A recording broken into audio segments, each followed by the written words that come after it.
Hi, folks. Welcome to this week's episode.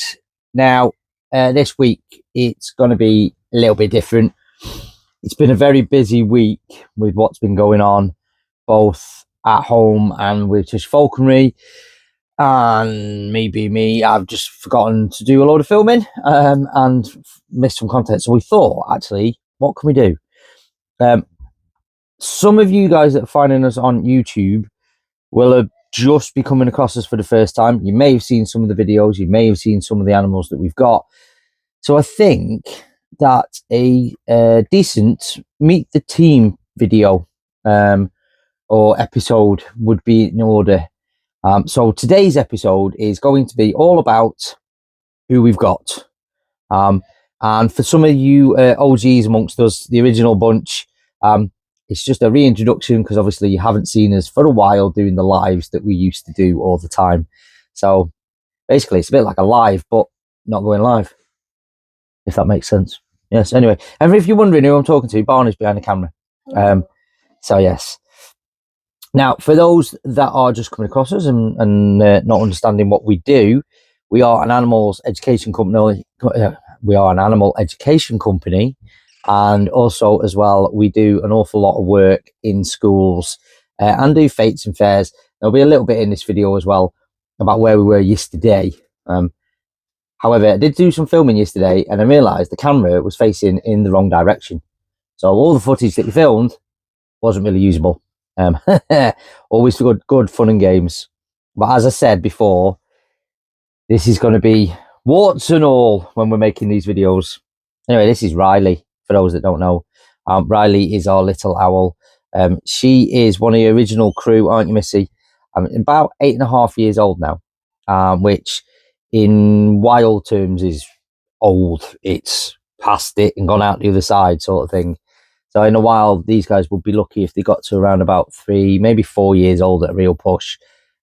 So little Riley is doing really, really, really well. Now I am going to give him a little bit of food, her a little bit of food, because it is a girl. And for those that don't know, female birds are bigger than males as well, by the way, folks. So if anybody's a bit squeamish, look away now. I don't know how well this bird's going to eat today, because it's been a while since you ate on the fist. You want that? There you go. Is that going to go down today, or just going to sit with it in your beak? For those that don't know as well, or are wondering, why is Riley sitting out in the middle of the day?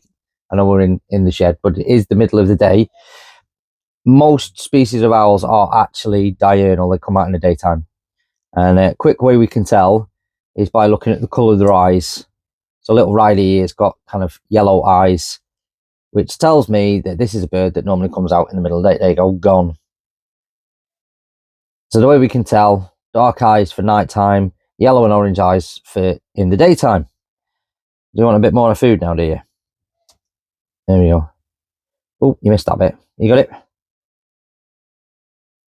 Are we gonna lump that one down as well? So Riley was actually out with us yesterday at our event, which we were up in Market Drayton, or down in Market Drayton, whereabouts you live in the UK, or even if you don't live in the UK. This actually could be a good time now to say where you're from in the comments. Let me know where you're watching from in the comments, so I can see how far and wide these videos are actually reaching. So yes, drop a comment now. Where do you come from? Let me know where you're watching from. And also as well, it's probably a good time to say, don't forget to like, share, follow, all the normal stuff. Hit all them buttons and let us know that you are appreciating the content that we're putting out. This bird's not going to eat any more of this. It's just going to sit there with it in its beak. So on that note, I think it might be time for us to meet another member of the team. What I'm going to do, let's pop this one away. Oh, Barney's brought his glove with him. Barney's going to be my lovely assistant by looks of it today. Oh, he's stuck. Right, there you go. Right, take them Jess for me, mate. And pop that and that in with him when you go. Okay, the next part of the team to meet. This is one of our Harris Hawks. This is Thor. He's probably the Harris Hawk that's been with us the longest now. Now, Harris hawks, though, for those that don't know, are quite unique as far as birds of prey are concerned, because they're one of the only birds of prey that actively hunts as a team. So, yes, we know there's food there. There you go. Have that bit. Now, what he's also going to do is going to mantle over his food. Now, this bit actually is thought to be where the phrase mantelpiece comes from, or one of the reasons why we call a mantelpiece, because the story goes that a French monarch in the 1700s liked the way that his eagle mantled over its kill. So he had a big stone archway carved of an eagle mantling, and then at some point that turned into a fireplace, and that was your first mantelpiece. So yes, what he's basically saying is this piece of food is mine, go away and leave me alone. And we're not going to interfere with him too much while he's feeding. He's quite used to me poking and prodding around with food anyway, so... but yeah, Harris hawks, they're native to the Americas. They're found from all the way from Argentina up to the southern parts of the US. And some of the reasons why they hunt as a team is, one, they're living out in desert areas. So working as a team gives you a greater chance to actually catch your food, but also the food that they're hunting is bigger than they are. So we're looking at things like jackrabbits, wild turkeys, to name just a few. And if you can see, little Thor here weighs in at about £1.6. He's not going to be able to bring down a £5 turkey on his own. So this is why they work as a team. And it's a matriarchal society for any ladies watching that like that one. Females are bigger than males, as we said with Riley as well. Now, what they do is they run a relay race. They basically chase their food. One will chase, then another, then another, then another. And they'll just keep going until eventually they tire their food out. Then the matriarch comes in. She comes down. She makes the kill shot. She'll feed first. Then any other females.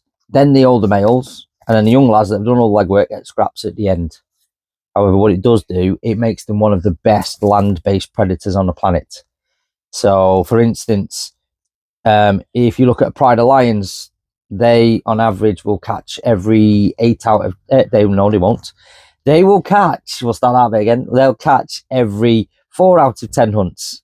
The best land-based predator on the planet is your African painted dog. They catch every 8 out of 10. These things, it's every 7 out of 10. 70% of the time when a group of Harris hawks or a cast of Harris hawks go hunting, they'll catch the food that they're after, which makes them a very, very, very formidable pack hunter. Has also earned them the wings of the sky, the wolves of the sky. Wings of the sky. There we go, folks.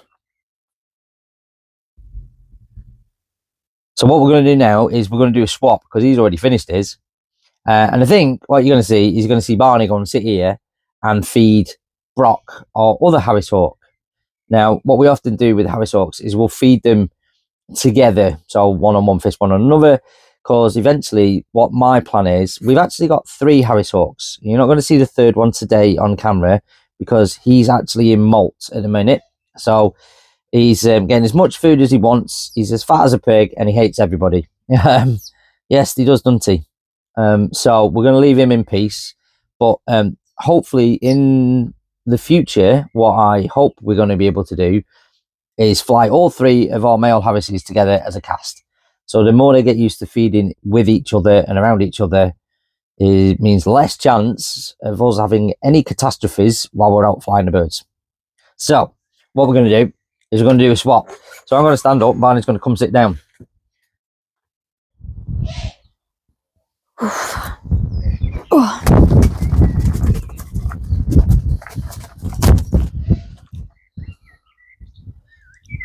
What am I supposed to talk about?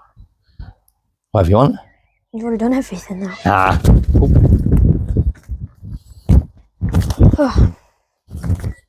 Gonna sit well now, are you? So for those of you who don't know, this is Brock. Brock is another one of our Harris hawks. He's quite a grumpy one as well, aren't you? So he's actually one of the birds that we got from my dad's old mentor, Mark. So we've only had him for a little bit, so he's still getting used to everything. Still quite scared, aren't you? But he's actually quite an old bird.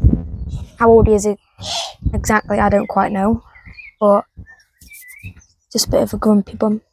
How much is he having, food-wise? 2. You can have 2. So, to be fair to Barney, this is the first time that Brock's ever fed with Barney. So, it's why he was a bit... Nah, he should be fine, mate. It's why he was a bit grumpy on the fist with Barney when he first sat down. But obviously, if we're planning on flying 3 Harris Hawks together, then there's going to need to be more than just one handler. So Barney and Jake potentially. Jake can do him. Yeah, Jake can do. Yeah, Jake can do Brock. Thor can stay with me, and you can fly Chucky. Eh? Yeah. I like Chucky. Thing is though, when birds are working as a team, or when Harris Hawks are working as a team, they need to be able to communicate with them, with each other. Now, the way that Harris Hawks will communicate with each other and will communicate with the team that they're working with is by shaking their tail. Now, I don't know if you can see as my hand comes into shot, the white tips of these feathers, which he's obviously been sitting on the floor because I'm a bit tatty. But what they can do is they will wag their tails to communicate with each other. Their eyesight is about 10 times better than ours, and it doesn't matter if it's 2 miles away or 2 centimeters away, they're going to be able to focus on it. So that white stripe across the bottom of the tail sticks out like a sore thumb.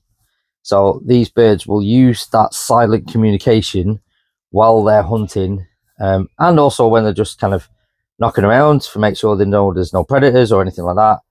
They will use that to communicate to each other. Now, apparently, there are 17 different things that the bird can say by shaking its tail. I don't know about anybody else, but I'm not entirely sure what each 17 or each one of the 17s actually means.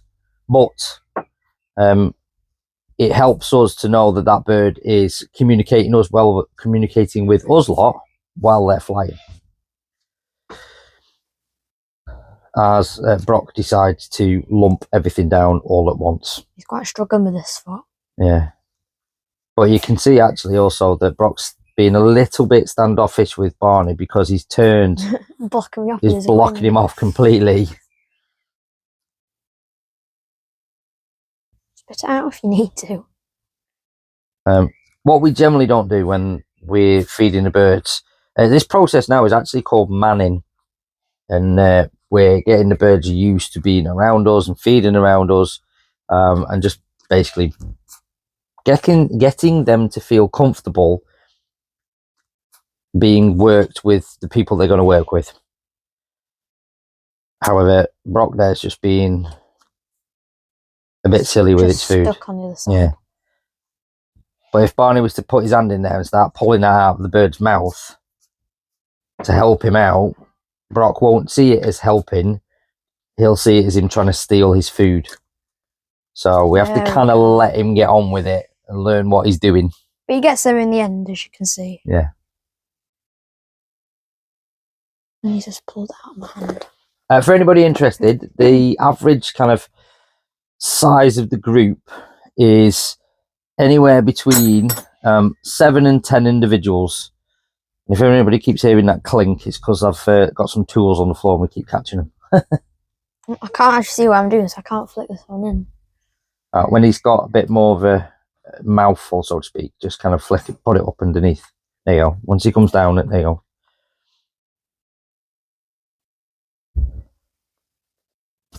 There you go. So what Barney was doing then is getting the food into the glove. So we've kind of got more control of the food than what Brock has. But sometimes when you're putting food into gloves, some birds can be what we call a bit footy, which means they try and grab hold of it with their feet as you're trying to put it in.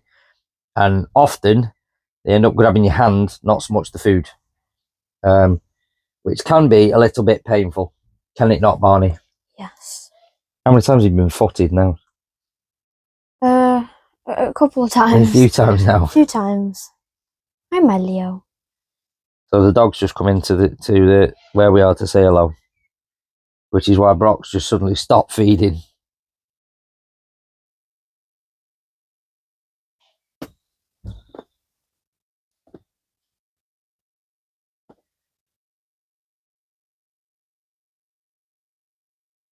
And now he's also blocking that side with his ring now. Yeah. The dog. So the aim of mantling is so that any potential threats for food can't see that the bird's got food. However, I've always questioned, if you see a bird of prey mantling, you know it's got food. So it's probably not the best way to disguise the fact you've got food. Or is that just me? I suppose that's because we're more intelligent, but if you're something else flying around and you see just a brown blob on the floor, I don't know. Yeah. Yeah, because surely other birds know that it's mantling. It's mantling because it's got food. Yeah. Yeah. Don't know.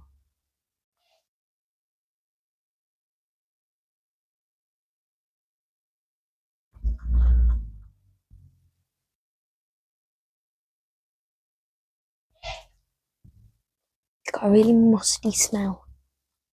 I think birds in general have got quite a musty smell. All of them do, but because he's fully like stretched out all of his feathers, I can proper smell him. You can proper smell him. It smells like an unwashed pillow. Okay. For anybody wondering what an unwashed pillow smells like, I don't know. I don't know.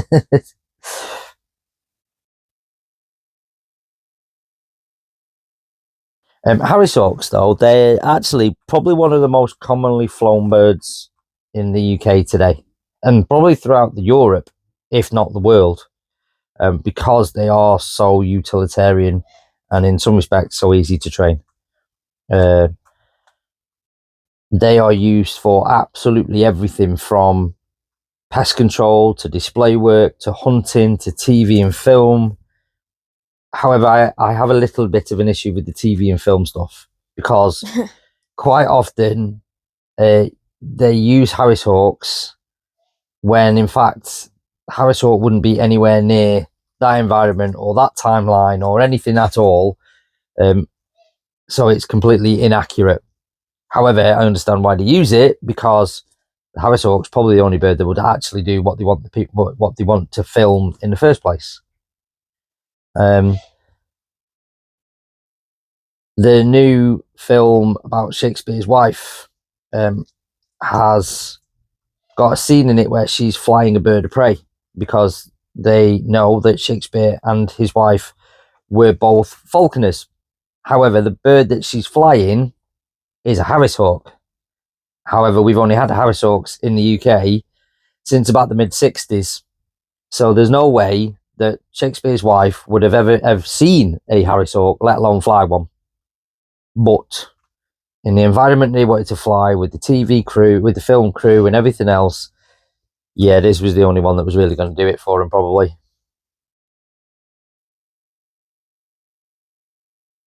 Right. You nearly finished that bit now. Yeah, still a bit though in the glove. Almost there though. Almost there though. The second time ever holding Brock, actually. Is it? First time he just plays dead on the glove. He's getting better. So for those that don't know, Brock is a recent addition to our team. I already said. Have you already said that? Have you? Have, yeah. Right.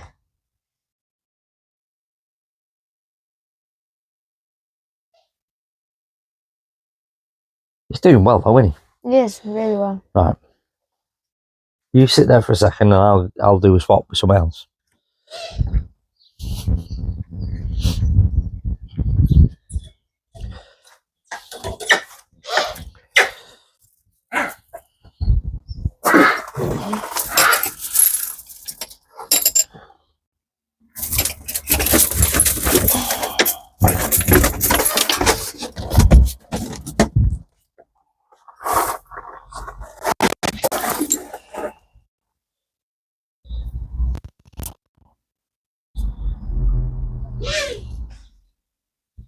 I'm sorry. Oh, is that a little baby chirp?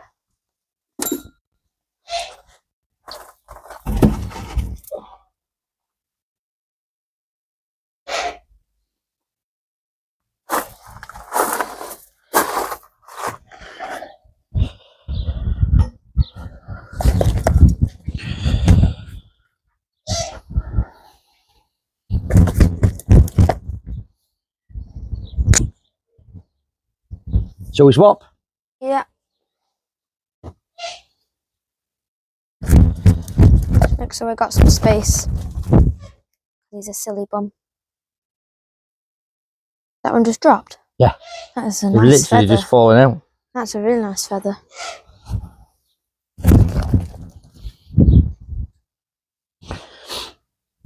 So, this is Freya.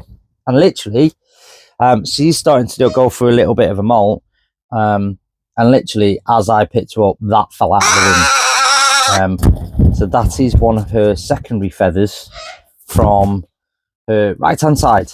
We can tell kind of roughly whereabouts the feathers have come from. So by the shape of it and the curvature of it and which side's thinner or not. So we know that the thinner edge is always facing the front. So we know it's from that side, basically. Yeah, just dropped that one, haven't you? Now, for those who don't know, Freya here is what's called a, well, this is where I get a bit controversial, because over in the US, they refer to this as a red-tailed hawk. However, it belongs to the buzzard family, so it's Buteo. Scientific name is Buteo germanicus. So in theory, it should be a red-tailed buzzard. In the UK, a lot of us would refer to it as a red-tailed buzzard. However, there are some people over here that would also refer to it as a red-tailed hawk. Big, beautiful bird. Now, Freya here is another one that's joined us from Mark's team, my old mentor. And her age has got a little bit lost in the ether, actually, because she was an adult bird when she joined Mark. Now, he's had her for well over 20 years. So we reckon she's probably about 30-ish. She could be a bit older. She could be slightly younger. But yeah. You are a big old girl and you are getting on in your years. Hence why we have a couple of kind of things on her body. We have a very kind of crooked beak. It's old. It's quite thick. So she eats fine. To actually reshape that now would be a big, long, traumatic job for her, which she doesn't really need. We also have a little bit of a callus on one of the wings as well. Apart from that, though, she's a good girl. She's a big old bird, though. She weighs in at about 1.5 kilos. So today when I weighed her, she was just under 1,400 grams, which is pretty much near her flying weight, what she flies at. And you can see she gets a name from that red tail down there. Now, the reason, or not so much the reason, but one thing is everybody will have heard this bird before, because the noise you hear for an eagle on TV and films isn't actually an eagle 90% of the time or 99% of the time. It's actually the noise from one of these.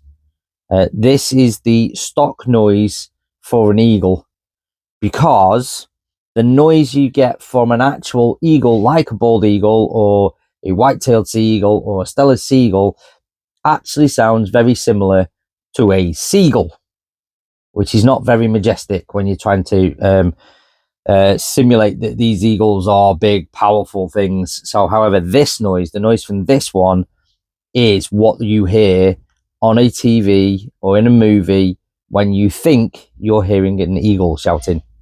Isn't it, Freya? We have done some short videos before in the past about that one, and if you fancy going and finding them, you can hear her shouting, because she does it most afternoons, don't you? Now I'm going to give you one more, because that'll be number 4 then, won't it?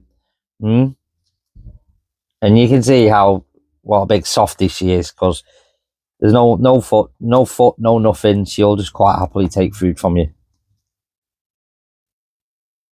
These birds, though, big and powerful, and are often used for hunting. Unlike the common buzzards that we have in the UK, not actually great for a hunting bird. Well, there she goes. She doesn't waste time with her food, does she? So that's Freya, our red-tailed buzzard. We've got one more bit left. Oh, we dropped it. We've dropped that. Where did that go now? Ugh. Are we having that bit? There you go. And it's gone. And you also see, I don't know if you see this kind of bulge that's kind of popped up here while she's been eating. That is all the food that she's just taken in. That's called a crop there. And it's where they store food. And it's already been digested in there, but then what they'll do is they'll move it from there through the gizzard and then down into the stomach. But they'll also produce, all birds of prey will produce a pellet, which is bits of fur, feather, and in some cases bones of what the bird can't actually process. And it will cough that up tomorrow for me to tidy up, won't you, mate? Right, I'm afraid it didn't take long, did she? So let's swap and let's get one of the other guys out so you can have a see of that one feeding. So we go from a red-tailed buzzard. I'll put your wings in, Missy, or can you see the food and that's what you're too interested in? So we go from a red-tailed buzzard to a common buzzard or European buzzard. This is Bodie. She's a female European buzzard. She's around about 3 years old now, I think. Yeah, I have to double check that for another video. So she's about 3 years old. She's been with us for a couple of years now. She's being funny with a chick. But yes, the reason all that they're called a common buzzard isn't because it's the most common bird in the UK. Common bird of prey in the UK, should we say. However, it is the most common bird of prey in the UK. The reason it's called a common buzzard is because scientifically, this was the first species of buzzard that was ever recorded. So if we look at the scientific name for this one, we said the scientific name for the red tail before was Buteo germanicanus. This one is Buteo buteo. If you see any scientific name that is double-barreled, it's generally because it's number one. It was the first one that was scientifically recorded. And most of the stuff was usually scientifically recorded during the Victorian times to start with. So obviously the European stuff was spotted first. So it was usually the first one, the common one. But yeah, today this is the most common species of bird of prey in the UK. Now, at one point, we did nearly lose these guys. But over the last kind of 30 years, they've done really, really well for themselves. Now, some of the reasons they've done so well for themselves is because they are predominantly a carrion feeder, not a Karen feeder. Sorry, any Karens watching.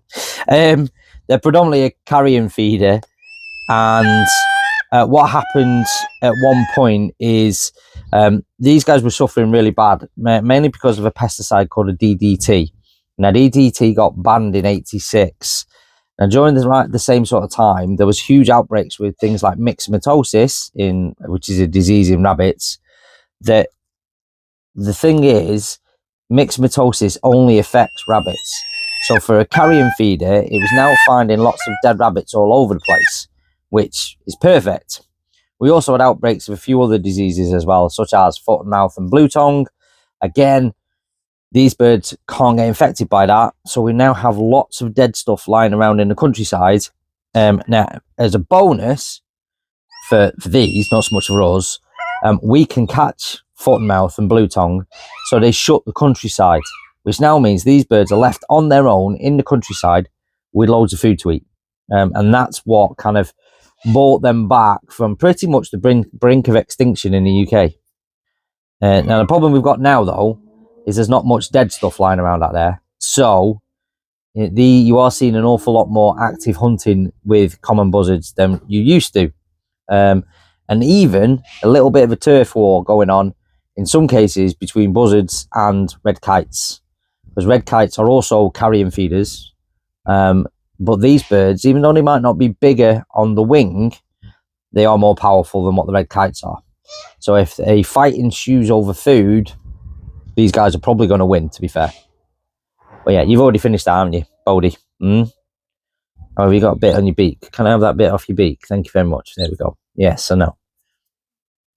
However, I think we're going to pop you back, because Barney's going to come in with the next one. He's going to go for one of the birds. Actually, he's starting to work with a lot more and starting to train. This is the bird that Barney's going to learn how to swing the lure with. So I'm going to let Barney introduce this next one for you. And some of you might be able to hear it in the background because it's waiting in the wings, so to speak. But anyway, right, let's go. So here we have Hannah. Hannah is a mix between two different falcons. She is a Gia Seika. And she's now seen the food and she really, really, really wants to get some of it. Come on then.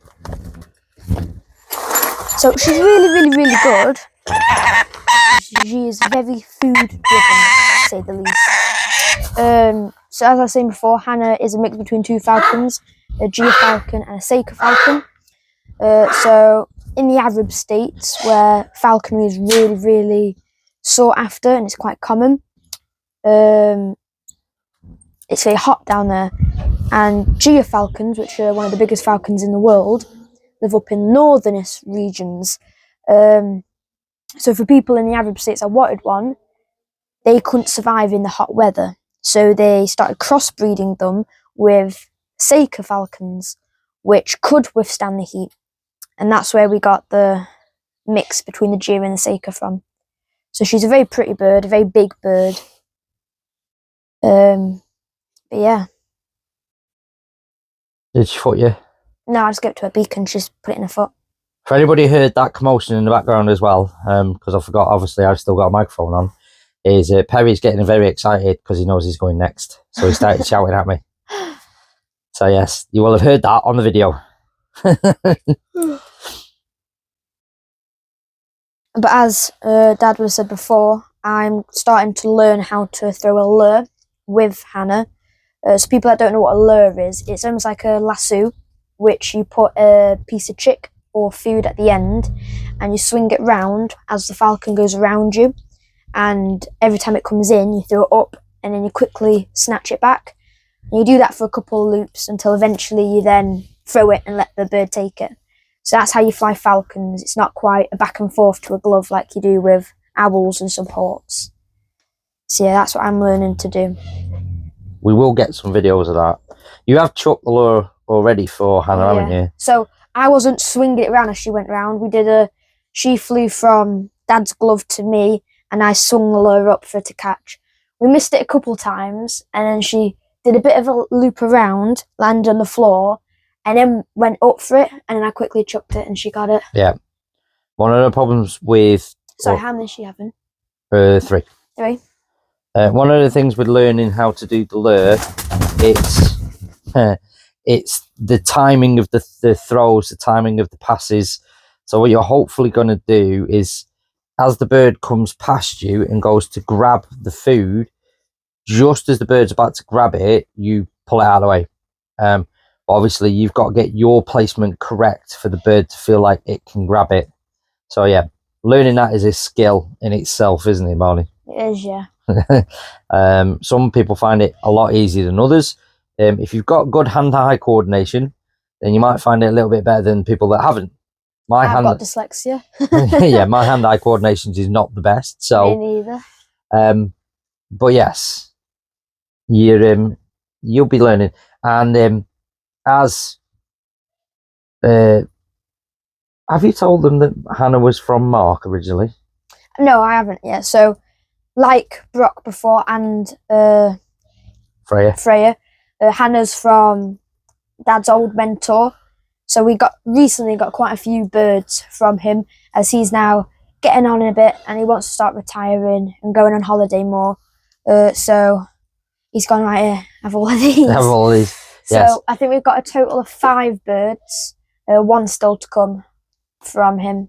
Yeah. Which we still need to set up the aviary for her. And after that, we'll have quite a big team. Yep, well, a very good team. So yes, as Mark has told us, Hannah here will be a good bird for Barry, as what Mark calls him, will be a good bird for Barry to actually learn on. If anybody's wondering why Mark calls him Barry, it's because Mark was a bit of an idiot when we were younger and accidentally put the name of Barry in his christening card rather than the name of Barney. And it's been adopted ever since. So yes, for Mark, Barney is my Barry. father Jerome called me Barry when he christened me? I think so, yeah. Wow. Yeah. Yeah.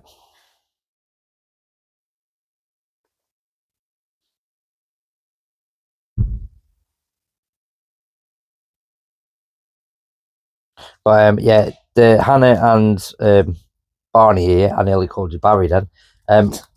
Hannah and Barney here are developing quite a nice little bond together. So yesterday when we were out at the event, Barney was with us for the afternoon as well, and Hannah just came and sat on his knee, literally sat on his knee. I just kneeled down and she jumped on my knee. And sat with him, quite happy, quite chilled. How come she has weights on her, sorry to interrupt, on her like anklets here? They're not weights, they're rivets. Is that to stop it from coming through the hole? So what Mark's done when he's put the anklets on, he's riveted the anklets a little bit. One on I them? see. Yeah. Yeah, on this one. Yeah. Isn't that how it used to be done, on like an anvil?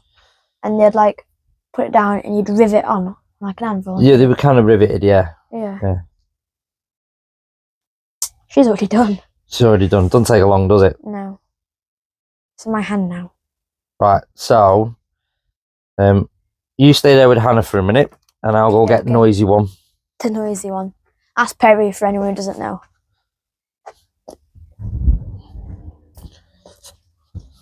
You're not having any more, Fatty. Okay, so like with Flo before, as you can see, Hannah now has a very full crop. However, she's trying to get more food. But here you can see how she has a very full crop, which is where she then holds the food. It is slightly getting digested. Then goes through the gizzard, it grounds the food up, before then passing into its stomach, which is where then it fully gets digested. Whatever's left over, like fluff and bones. Right, the problem with having microphones on is you guys can hear us before you can even see me. Should we do a swap? Yes.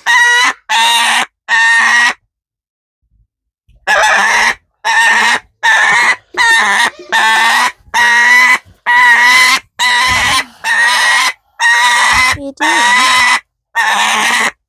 You're a good girl, aren't you? You're my favourite bird. Love you to bits. And you. There you go. Now I can say something and you might be able to hear Chuck. me. You betrayed. So this is Perry. Now Perry is actually a tri-breed falcon or tri-bred falcon. So he's 3 different species all rolled into one.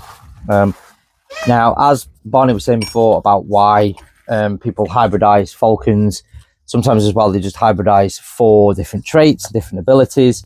Obviously, peregrine, fastest bird of prey on the planet in a full stoop. It's the record at the moment is 242 miles an hour. So if we can then get all the best attributes from the largest, the fastest, and the second largest falcon in the world into one bird, and that's going to be one heck of a formidable predator. However, you don't always get exactly that.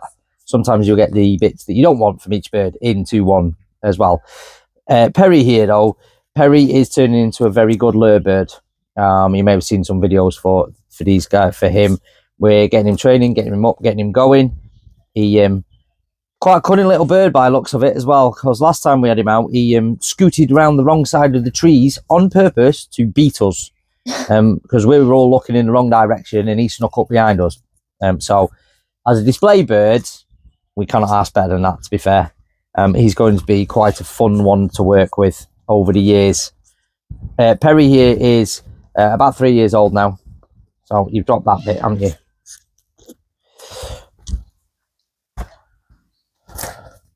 So yeah, the guy he was originally with, because again, I haven't had him since he was a chick. The guy that he was originally with wanted him for hunting, and wanted him to do what we call waiting on. which basically they go high, they kind of sit high above an area, then prey's flushed and they'll drop down onto it.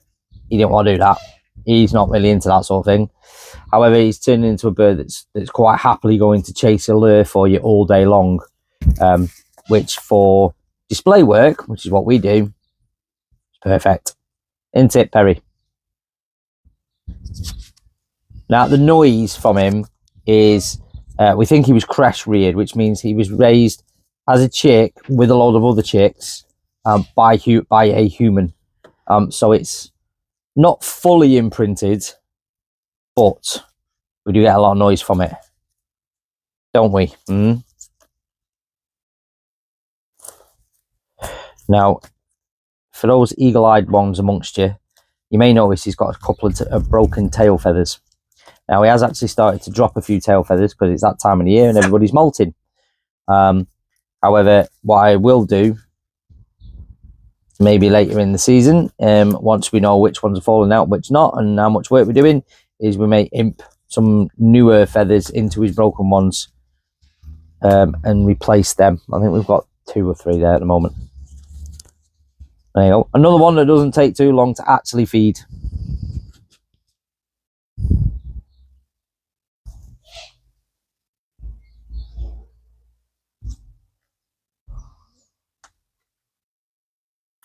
But yeah, there you go. Right. And now he's fed, I think we move on to the big fellas. We'll get both the big boys out. So, let's go and get him. Here we go. Here's one of the originals. This is Eric.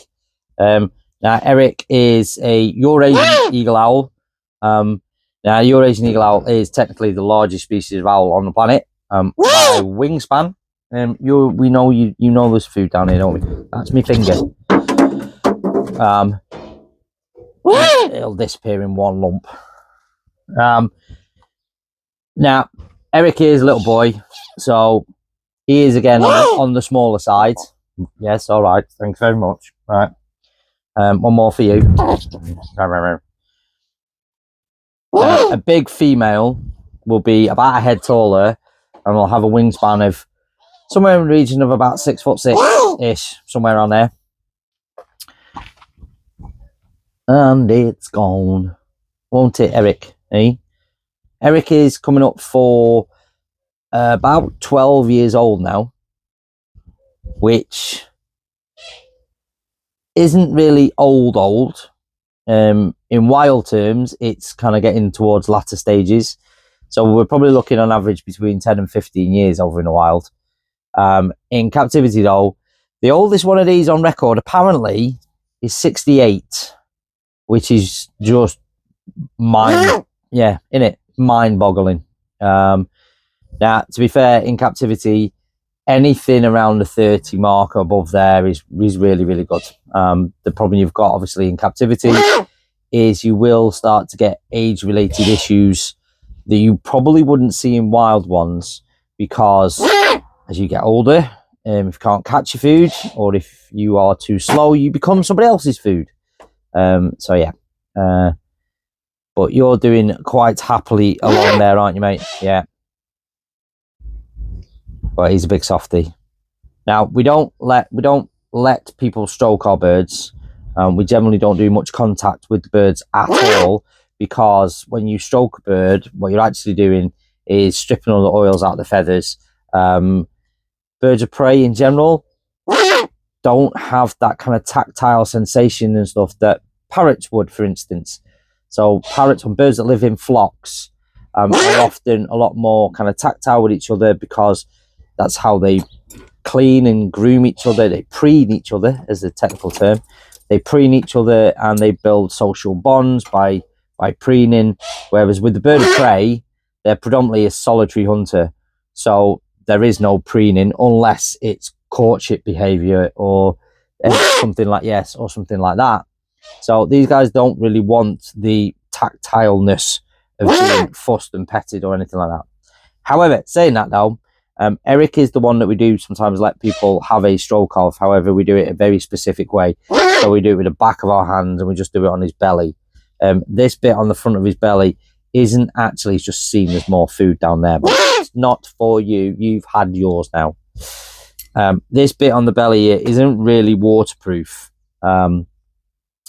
Their waterproof coating comes from a preening gland, which is on the back, at the bottom of the back, and it mainly gets spread through their wings and their back feathers and their head, sort of thing. So there isn't that much waterproof coating in comparison to the rest of the bird.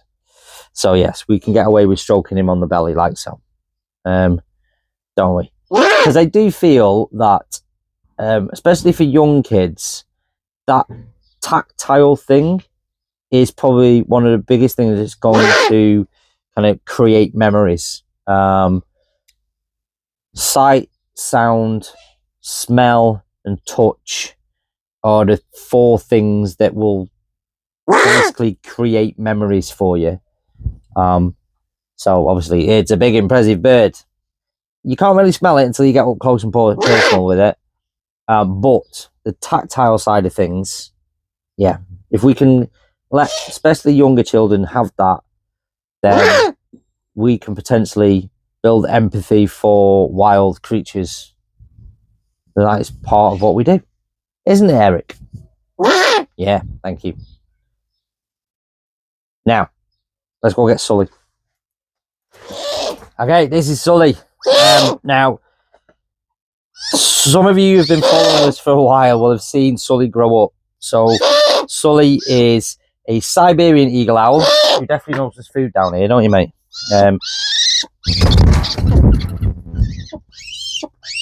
Yeah, he's a Siberian eagle owl.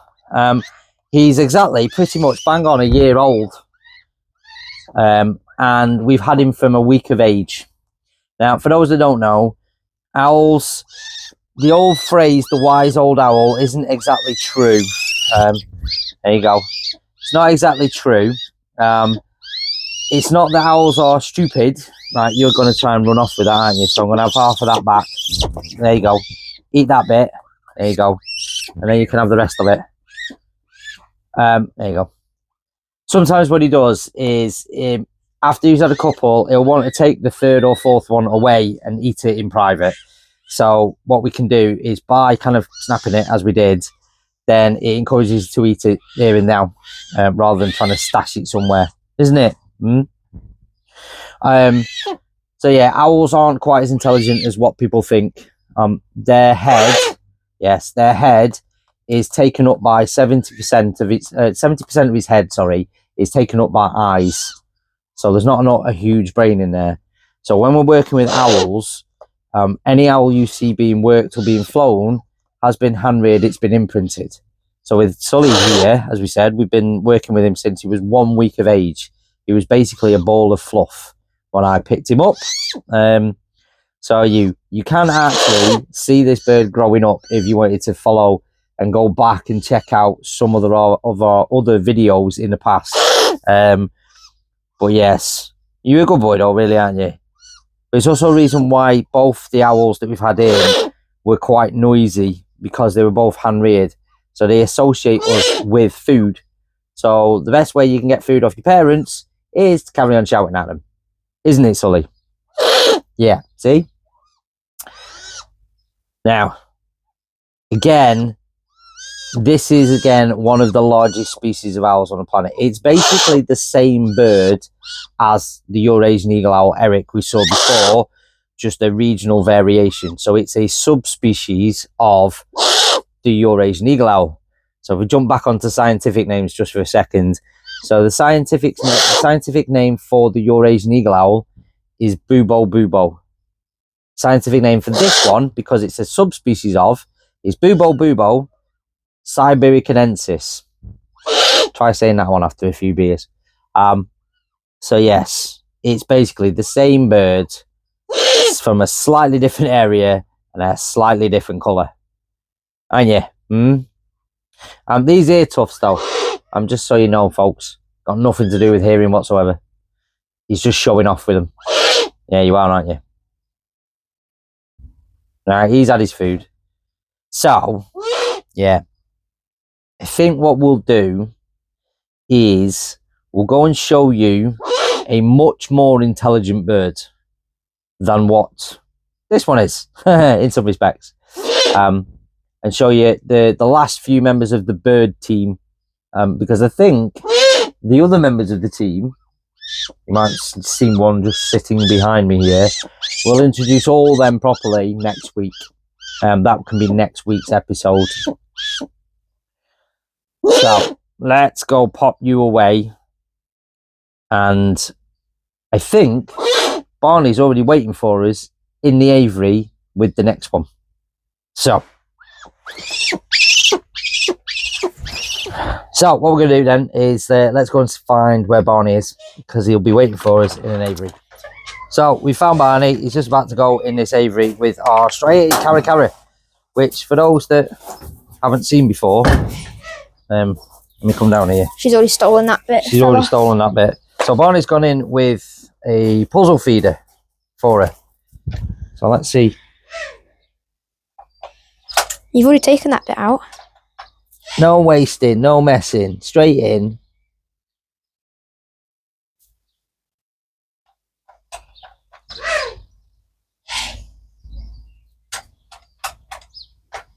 There you go, into that one. That didn't take long, did it? Is there anything else in there actually? Yeah, there is.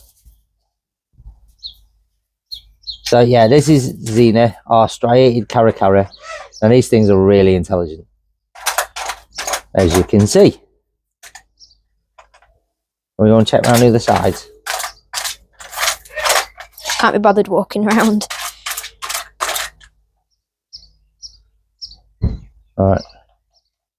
There is one more piece left in that. Is there? Yeah, in the one under the other bit. Don't know, about to find out here. No, it might be one on the other. I think she's got it all. Wait for us to move that little blue one there.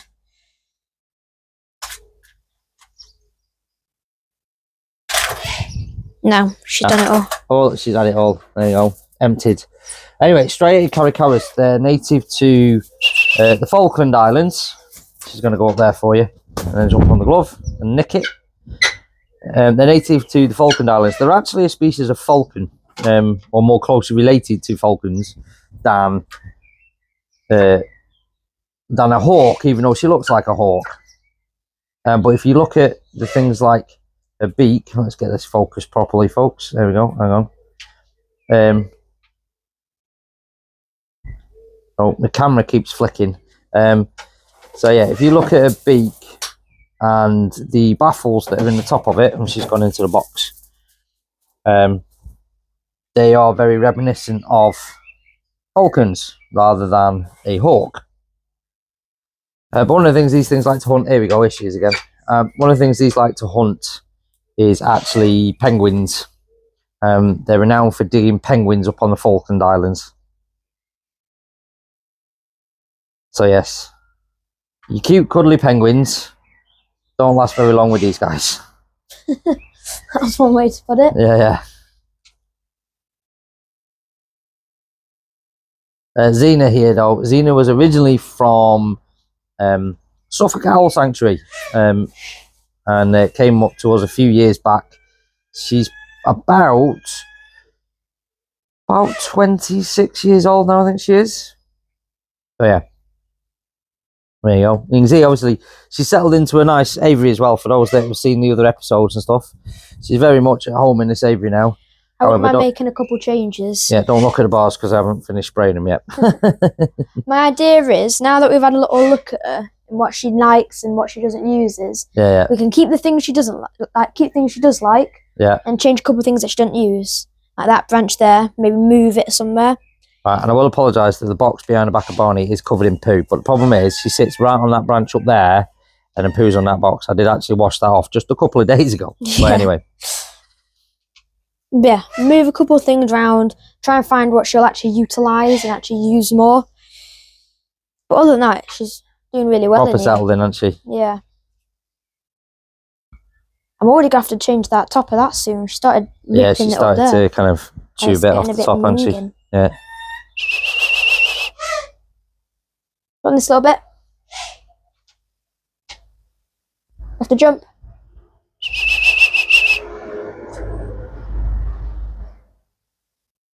I just want to take it.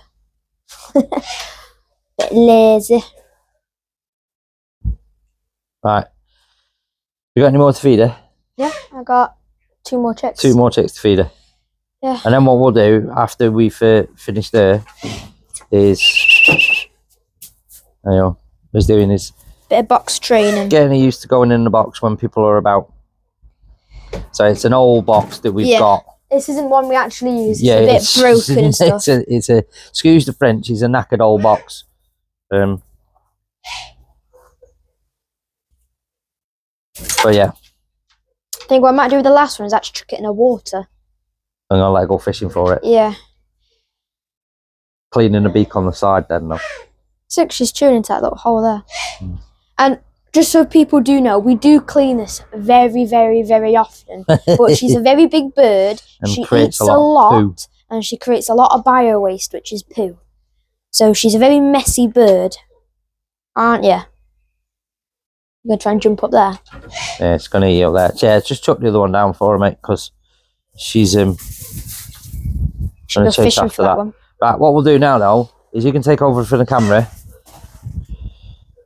He's always mean as well. You could just lock him in, can't you? And then he can't get out, can he? I think what we should do now, Boo, is go and show everybody what Hoot's sitting on. And I'll also show them. I go get the thingy. The what? The thing I blew. Oh yeah, you do that one as well. Just make sure I've got the keys. No, they're in the shed. Right, grab the keys for us. We are now filming. Right, you see me. Right, so we got to get through Eric first. Let me just lock this. We got to get through Eric to get into this one. Oh. Yes, Eric. Come on. Watch out. Right. What are you filming? You. Me. Ish. However, we've got a very protective male there, and the reason is. Oh. Come on, you out of the way. I know. So that's Tony. That's the male. And this is Hoot. And this is Hoot. And underneath Hoot, yes or no, baby girl. Come on. I don't need that, really, do I? Come on, shift your bum. It's just a big softie. Oh. I have 3 eggs. Oh, sorry, you can get back down now. Yes or no? What are you doing? So that's Tony, the male. And then you've got Hoot, the female, with her 3 little babies. Now, what we'll do with them, we'll leave them under her for a week or so. And then we'll move them and put them in an incubator because she doesn't make the best mother. I don't know if they're even fertile yet or not because she's only just laid them. But she was actually an imprint, so she's handed by us guys, which is why she doesn't make a very good mum.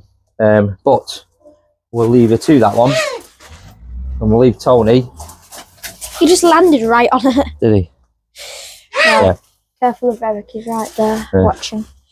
So we'll leave that there for now, folks. And I'll talk to you in a bit. Okay, folks, we're all set up now. So everything's out, everything's on. Event tent's all set up. And as well, just a quick mention for the video for this weekend. We're being sponsored today by Tilly Homes. The ladies are there, just setting up all their equipment and stuff as well. So yes, we've got sponsorship for this one, which was sorted out by JDL Market. So you'll probably meet Claire in a bit. Actually, see the tag is just on the top of that one as well. But we do a fair bit of work with JDL Markets, and we come out and do a few events with Claire and her team. So we'll probably introduce you to Claire in a bit.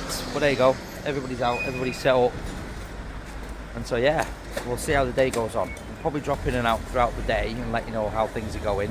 It's quite a busy road as we're coming past, and there's a few people milling around. I just have to be careful about who I'm filming at the moment. But anyway, alright, let's see how we go.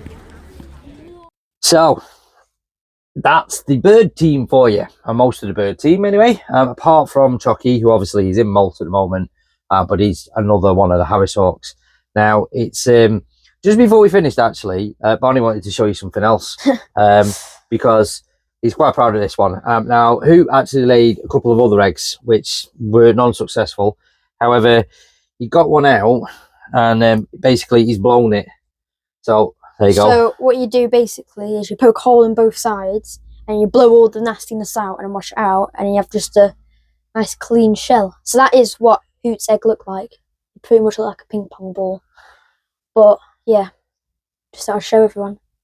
He was quite proud of blowing that one out for the first time and it not cracking on him. So yeah. However, it is that time of day again. So we come to the end of the video. So we do our normal routine. It's time to put everybody to bed. So it's time to turn off all the lights. So Barney, if you just want to knock the lights off over there for me above them two, and I'll get the light here. So from us all, thank you very much for watching. Bit of a different episode, I suppose, but hopefully, well, next week we're going to introduce you to all the reptile team and the bugs and the insects and all the other stuff we kept as well. But don't forget, folks, if you're new to us, drop us a like, drop us a comment. Remember, as I asked earlier on in the video, drop a comment where you're from. Let us know where you're watching from as well, so we can see how far afield these videos are actually reaching. But from me and the rest of the team and Barney as well today, thank you very much for watching. We hope you've enjoyed it, and hopefully we'll see you next time. Night all.